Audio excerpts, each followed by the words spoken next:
Panginoon, aking Ama sa langit, ako po ay humaharap sa iyo ngayon ng may pusong bukas at pasasalamat.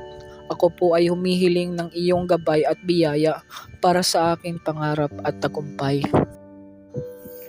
Inilalapit ko ang aking mga pangarap. Panginoon, nawa maging successful ako sa mga larangan na aking tatahakin. Sa trabaho man o pagnenegosyo, nawa Panginoon, gabayan mo ako upang ako ay magtagumpay.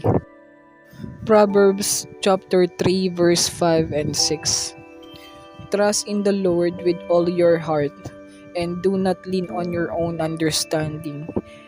In all your ways acknowledge Him and He will make straight your paths. Aming pinaniniwalaang sa pamamagitan ng iyong biyaya, kami magtatagumpay. Nais po naming sundan ang iyong kalooban at magkaroon ng karunungan upang makamit ang aming mga layunin. Matthew chapter 6 verse 33. But seek first the kingdom of God and His righteousness, and all these things will be added to you. Mahal naming Panginoon, ipinagkakatiwala namin sa iyo ang lahat ng aming mga plano at pangarap.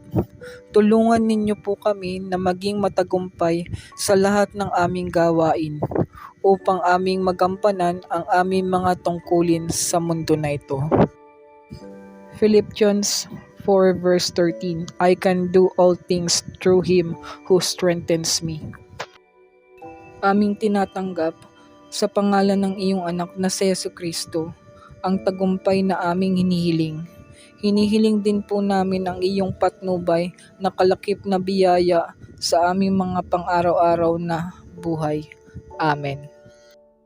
Panginoong Jesucristo, patuloy ko pong inilalapit ang kanilang mga dasal at panalangin. Nawa po inyong dinggin, matupad sana ang kanilang hiling. Ito po ay pinapabot ko sa ngalan ni Jesucristo, ang ating Panginoong Jesus. Amen.